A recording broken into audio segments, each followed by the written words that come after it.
It's all been done. Oh, yeah? This is my hand. This is great. You know, she was old enough to have Right. Until Larry got over. Oh, Larry messed it up.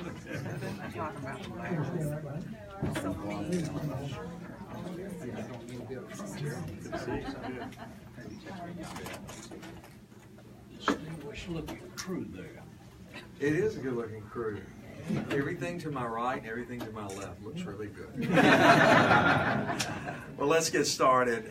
First of all, let me just say a special thank you to each of you for being here today at our press conference. And first of all, just to reiterate what I think each of you are aware of, that this January I launched the Georgia's Healthcare Reform Task Force, in charge its members with bringing forward solutions to lower the cost of care, premiums, and deductibles so that Georgia families have access to a quality care they need at a price by which they can afford. Our state is ready to advance a bold, conservative vision for health care reform that addresses the needs of all Georgians. This is essentially true for, and especially true for our rural communities. Many of you are well aware of the hospital closures that have occurred, along with the workforce challenges that exist and limited access to primary and preventive care as well. I'm excited to join both Senator Renee Unterman today, along with Senator Dean Burke, who have put forward two great legislative initiatives. Last year, Georgia spent more than $13 billion on a health care system. While our state is one of the most fiscally responsible in the nation, our health system must become more efficient and also effective in terms of delivery. Senate Bill 357 will bring together every level of our state's health system under a clear vision for the future. By eliminating duplication and breaking down silos that limit communication between government agencies and the private sector, we can significantly improve the quality and affordability of care. Georgians deserve a system that isn't riddled with bureaucracy, and our focus will meet the needs of every patient with better access, lower cost, and lead to higher quality of care.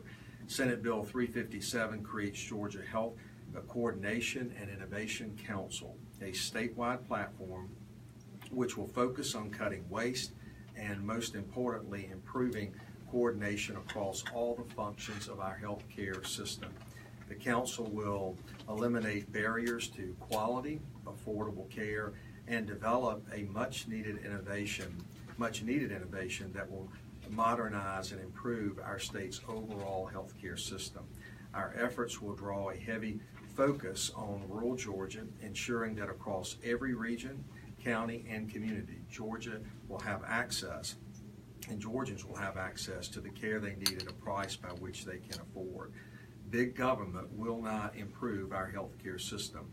Our challenges and our greatest challenge is taking on our state's much-needed high poverty rate, helping individuals climb up the economic ladder so they can become self-sufficient and provide for their families. I'm also very excited to stand with Senator Unterman as we announce the next step in our state's direct effort to combat the opioid crisis as well. I just left a moment ago individuals that have seen this epidemic up close and personal, and many of those that have lost loved ones and family members as a result.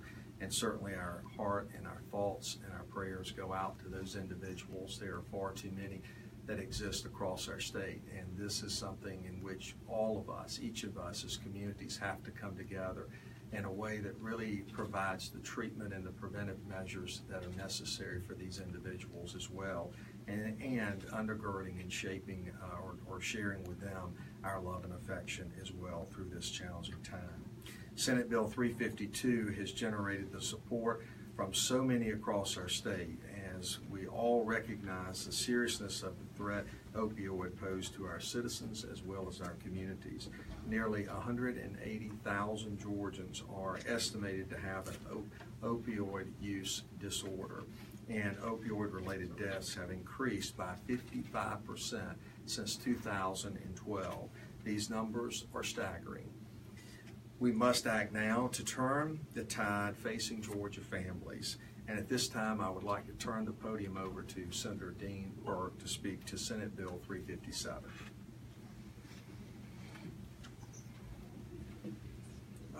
Thank you, Lieutenant Governor. I want to thank the Lieutenant Governor and Chairwoman Underman and the leadership of the Senate for the opportunity to do what I feel like I was brought to the Senate to do, which was improve healthcare outcomes in this state.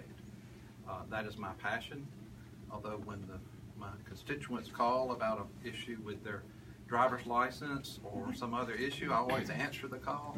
But my passion is improving healthcare, and as a physician who's practiced medicine in rural parts of Georgia for almost 30 years and have been a hospital administrator for the last 5 or 6 years in a rural hospital, I feel like I am particularly qualified to have opinions on how we can do it better. And one of the things that I was taught a long time ago is if you want a different outcome, you've got to do things differently. And Senate Bill 357 was designed to do that.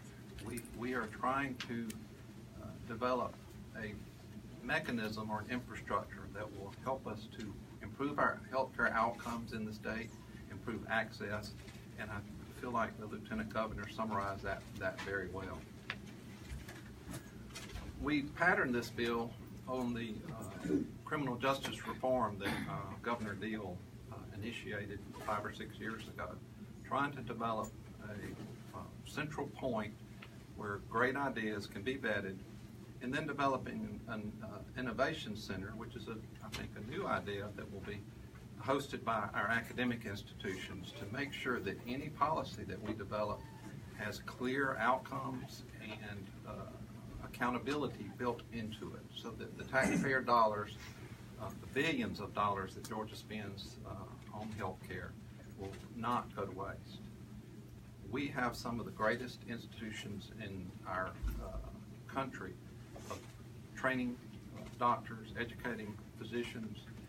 Our hospital system, I think, is second to none. We have a great track record of economic development. And I wonder why our healthcare outcomes are not much better than they are.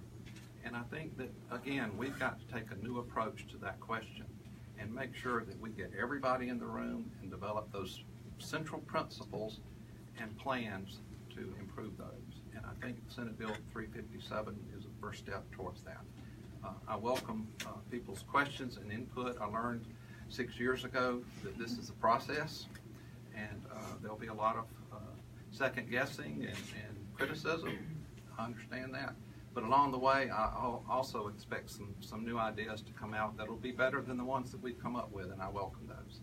Thank you for listening. Can you give us an example of how things might be streamlined? Can you give us an example of how I think Renee's going to finish, and then we'll take questions. I thought you were asking for questions, sorry. We'll answer questions afterwards. And we do have another overflow room. It's in room 307 upstairs, and I'm very proud, and I'm waving to all those folks. I bet they're up there cheering, I don't know. But I'm waving to those folks and telling them thank you. I have Judge Schrader here with me. You want to come up here? And I have Robin Cordidges and Kathy Abrams. And I have a very special guest. I think the sign of a great leader is a leader who trusts in the people that work below him. And I have to say the Lieutenant Governor, Casey Cagle, has done a great job in basically turning the Senate Health and Human Services Committee loose. And this summer and fall, I had the pleasure, along not only serving on his task force and traveling the state, but also going to other parts of the state. I'm a urban legislator, and I don't know as much as I should about the rural areas. So I took it upon myself and the legislators from that area, and I have to say a big shout out to Senator Freddie Powell Sims, who took me into Southwest Georgia and showed me what really the disparities are in the state of Georgia, especially in health care, and knowing that there are two Georgias, and spending time in Southwest Georgia right along the Alabama and the Florida line with Georgia. And I've traveled all over the world, and I recognize that the two Georgias are really like a third world country. And that's why I have worked so aggressively. I've been to Albany, Georgia 4 times this year, and I want this girl right here to come up here and stand with me. This is a young woman who is a part of a group called the Bread House in Albany, Georgia, and I believe the name of the recovery center is called Graceway. Is that right? She is 1 year in recovery on Wednesday. Can I get a round of applause?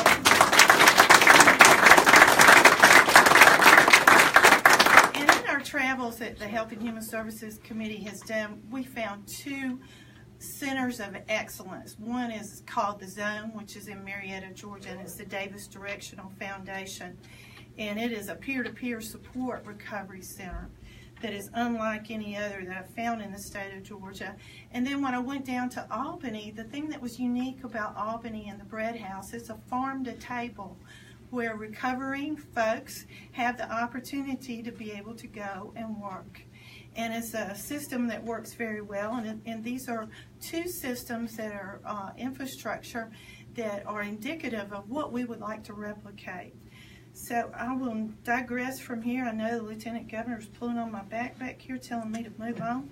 I could talk about this for a very long time, but I want to talk about Senate Bill 352. And Senate Bill 352 was crafted in the acknowledgement of the opioid epidemic that we started working on over 3 years ago. And we have had forums literally all over the state of Georgia. And this is not these senators that are standing up here. This is not their bill. This is not my bill.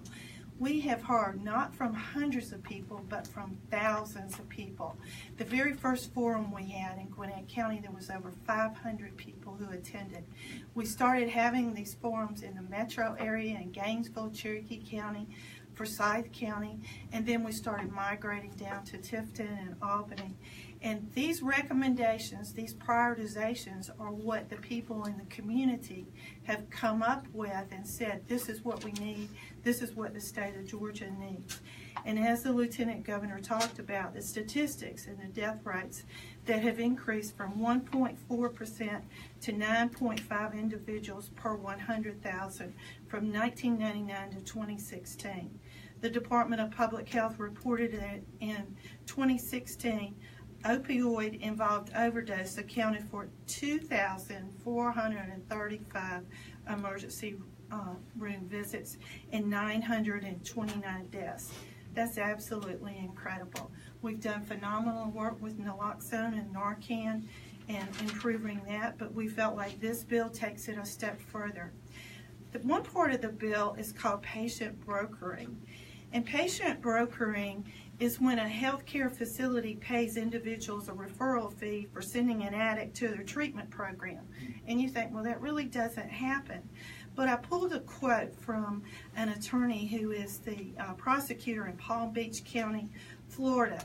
And he says, many so-called sober homes in Florida are nothing but flop houses, said David Ehrenberg, the state attorney for Palm Beach County. The only county in Florida that has a task force aimed at addiction treatment and sober home fraud. And that's what this is called, sober home fraud. In what he referred to as the Florida Shuffle. And who do you think would be the reciprocal state? Unfortunately, because we're the neighboring state of Georgia, that's why we are targeted. A patient gets a free one-way plane ticket to Florida, goes through treatment covered by insurance, and needing a place to live is referred to as sober home. But when those benefits are exhausted, the individual leaves the sober home. If the patient relapses, however, the patient gets treatment again. So rogue providers make sure drugs are accessible in those sober homes to ensure relapse and continued profits. 75% of private pay patients in Florida centers come from out of state. 75%. That's a phenomenal number. The second part of the bill is the Commission on Substance Abuse and Recovery, and it really fits and dovetails into Senator Burke's bill. There are so many state agencies that when we started working on this issue, that every state agency, just like we were talking about criminal justice reform, there's not an agency in the state that's not touched. And this is the whole purpose of creating this council. It will have an executive director, And all summer and all fall, I've been calling it the drug czar, but the official title is the executive director of substance abuse, addiction, and related disorders. And we're not unlike other states that are having to do this, like Kentucky, West Virginia, and Indiana, that have already formed these. Excuse me, my notes are a little bit off. The last part of the bill is what we really heard from the families. A lot of families, like this young lady standing right here, are going through recovery. And unfortunately, when you see a lot of money dumped into an epidemic, there are people who try to capitalize on it. And it involves lab testing, where repeated tests, unnecessary tests, are ordered on urine and blood, and they run up the cost. And not only are those families complaining, but insurance companies are complaining, and that's one of the main drivers of running up the cost of health care, is people exploiting on an issue. So it's a comprehensive bill. We'll be glad to go over it and answer questions after that. I'm going to turn it over to Judge Schrader and let her talk about recovery centers. Good afternoon, everyone. My name is Kathy Schrader. I am one of the felony drug court judges in Gwinnett County, and I have been on the front line of this epidemic for 4 years since I started my drug court division. I'm here to tell you that I applaud everything. I am excited about the work that the legislators have done. Senator Unterman, Senator Burke, Lieutenant Governor Cagle, everything that I have read in this bill excites me. But I'm here to lay down the challenge that the reason 75% of the people go to Florida from this state is because we don't have treatment in this community. We don't have treatment in this state. We can have all the policies and procedures that we want, but until we provide quality, affordable care, treatment, we are going to fail in our war against this epidemic. We don't have a war on drugs. We never had a war on drugs. That has been the wrong focus. We have a war for treatment. We are in a battle to support those in recovery. Recovery is real when it's done right. The science over the last 5 years educates us, and the data is indisputable, that addiction is a brain disease. The NFL concussion care has come so far because of the science that has been given to these physicians and to these communities about what happens to the brain. The same application is relevant for the disease of addiction. It's time for us to accept the science. It's time for us to lift the shame. It's time for us to change the stigma, accept that addiction is a disease.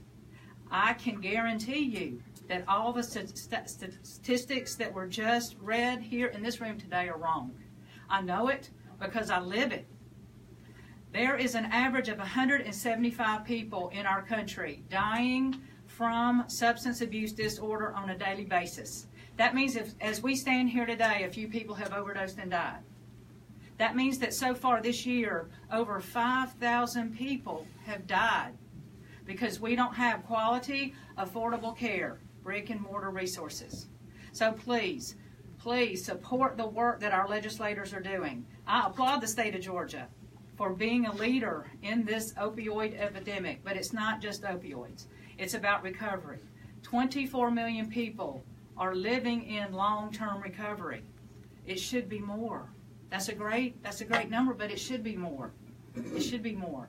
Studies show that when somebody has accessible treatment in their community, where they build a sober network, they have a higher probability of maintaining long-term sobriety. Why is that important? Because it eliminates the number of drug-endangered children in the hospital or in foster care. Why is that important? Because it reduces the number of people that need to be sent to the morgue. Why is that important? Because it reduces the amount of services that we need to pour into the school systems to address children in crisis. So the way to eliminate the economic impact and the morality impact of losing so many people in our communities is to improve quality care. So I applaud all the champions that stand behind me today in regard to addressing this, and especially all the moms who have come forward and made sure that this has become something that is on the forefront of everybody's mind. Thank you. Hi, everybody. I'm Robin Cardeges. This is my son, Stephen, who on August the 12th, 2012, we got that knock on the door after we were in bed that you never want to get. He was in a vehicle with other individuals. He experienced overdose, which is respiratory failure. Those other individuals drove around with him because they were afraid that they were going to get arrested, and they were. When they finally got to a home where someone had the good sense to call for medical assistance, they did not have the naloxone, the antidote naloxone, which could have saved his life. So by the time he got to Eastside Medical Center, he was dead on arrival. I'm sorry I shake a little bit when I tell this story because it hurts. So I saw in Macon, in North Carolina, they were getting this law passed in 2012 and early 2013. And I thought, oh, we need a law. We need a law. So I talked to Senator Unterman when she had one of her community drug forums in late 2013, and she said, I can sponsor this, you can do this, but you're going to have to tell his story millions of times, which is very difficult. So on April 24th of 2014, Governor Nathan Deal signed the 911 Medical Amnesty Law and Naloxone Access Law.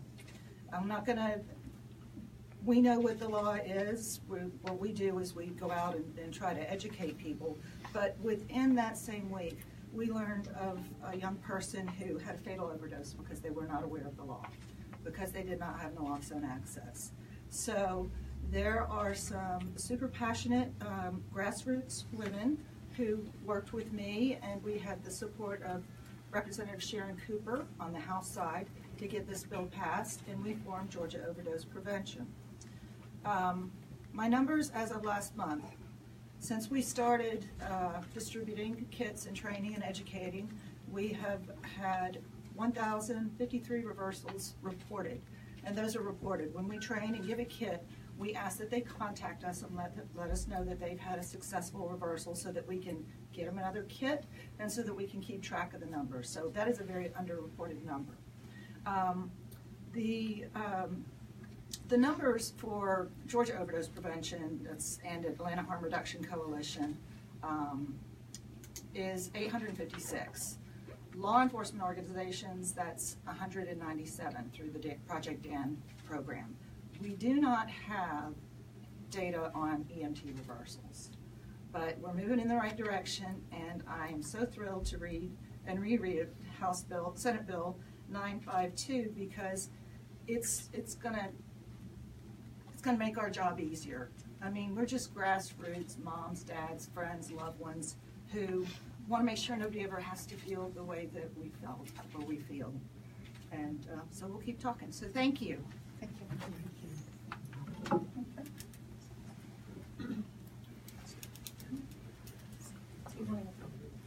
We just appreciate, I know there's a lot of advocates that are upstairs in the room, and these two bills are emerging, and you're going to see some substitutes. I already have a substitute, but the most important thing is that we are literally springing into action.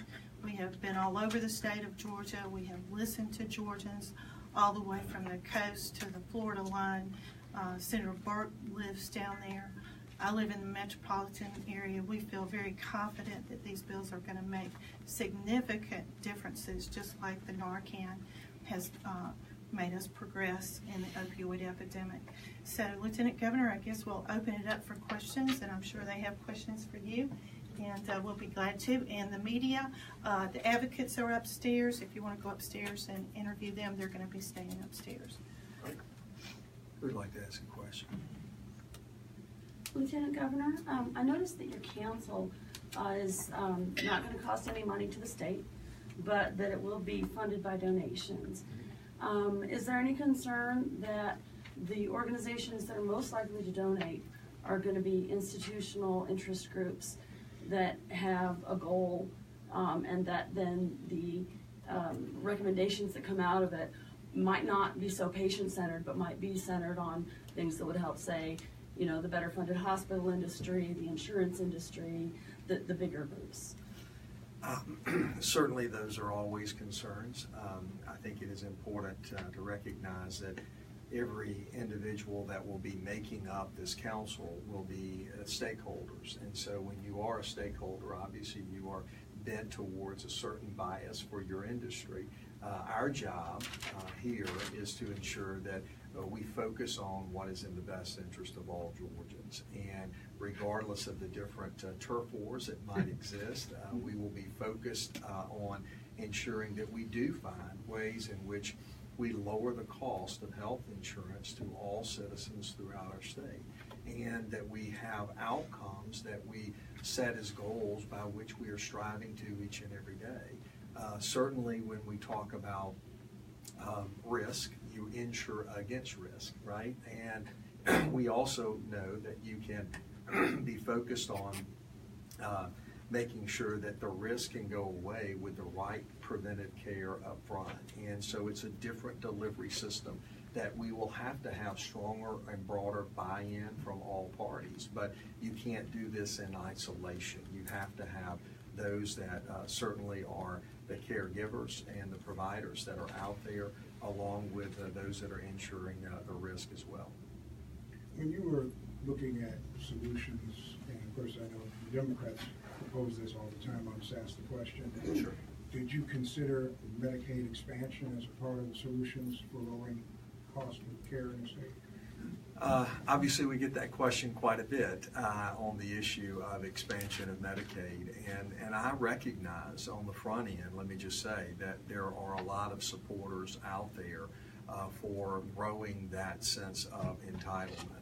I have a philosophical difference in my viewpoint, and that is that I believe that we can give people the skills that are necessary for them to have higher paying jobs. I don't think people have to be trapped in poverty.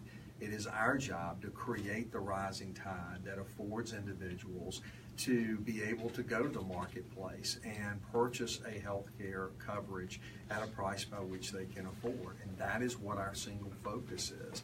It does no good to continue to grow government and create additional strains on the budgetary aspect that we currently are in. So my focus is very much about creating that rising tide that lifts all boats and individuals having affordable health insurance. I think that's a much more, it's the longer path, okay? It's a little bit more challenging to do, but we reap a huge harvest by being committed to that effort. One of their arguments is that that money would help to save rural hospitals sooner. Well, that's exactly what I just said. I mean, absolutely. If you pour more money into the system, then certainly you're going to artificially hold up a current system. But I believe fundamentally that we need broader reform, and that broader reform has to be done in a very holistic way with all stakeholders at the table to focus on efficiencies along with how do we improve the quality of life for individuals as well. And so it is a much harder path that we have chosen, but I think that in the end it will certainly give us greater dividends. One more question. Certainly. Can you give me an example of something that would be streamlined, that would be more efficient, that people could grasp? And, you know? Well, first of all, I mean, this obviously is the council's responsibility. I would highlight just a couple of things that I think are very important. When we talk about the delivery system, particularly in rural Georgia, telemedicine is going to be a huge part of how we deliver that specialty care, but also doing things creatively that allow physicians to be able to be in these rural communities. Sadly enough, the primary care in some communities is very, very limited. And so right now at the Medical College of Georgia, we have a program that allows physicians to be trained quicker, 6 years instead of 8. Those are things that can be done that will accelerate the process and allow us to solve these issues in a much faster way. The other thing I would just articulate is that, I mean, we've seen the individual marketplace where we've had 50% and in many cases 100% increases. This is not sustainable. So all of this that we've been hearing, that if we get more people into the pool, then we're going to see lower cost associated to you and I as individuals. That is a flawed narrative, and it is not proven to be the case. We have to get back to where it really is patient and physician relationship that is working towards an outcome that really garners against the risk that ultimately we're insuring. Okay? Great. Yes, ma'am.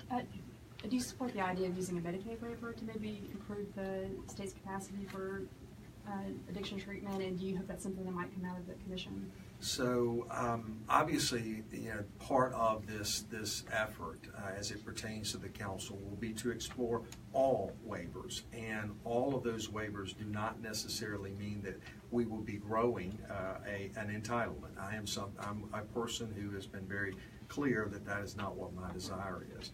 I do think that we can gain greater efficiencies and again, a cost level that people can afford. And when it comes to addiction, the reality is that we know that this is a crisis, and to solve this issue, we have to have far more community resource centers than we do right now.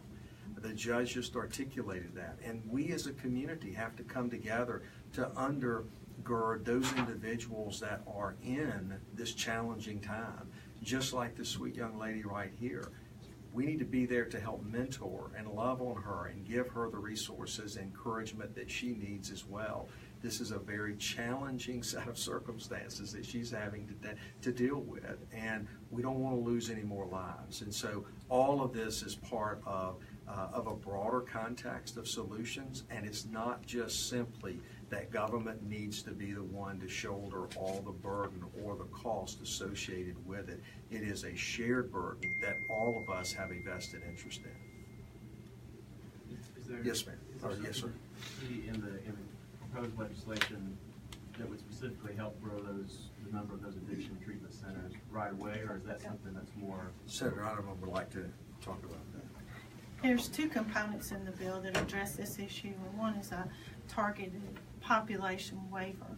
The state already has existing waivers, but what we've heard across the state is anyone, especially young men that are 18 to 40 years old, like Judge Schrader said, there's absolutely no services. I come from a county of 1 million people in Gwinnett County, and when she tries to refer to community-based services, other than the Community Service Board, there are none. But when you go to Cobb County, a great example of a nonprofit that is working is the Davis Direction Foundation. That's the correct word, right? Davis Direction. That is a peer-to-peer support. So encompassed in the new bill in 352, there's two things that the council can examine is those targeted population waivers. And I think that that's a very good thing. And what Judge Schrader talked about, recovery centers. There's the option of putting additional money into the budget. For when I went down to Tifton, Georgia, the Board of Commissioners was willing to give a nonprofit a building, but they didn't have the maintenance and operation.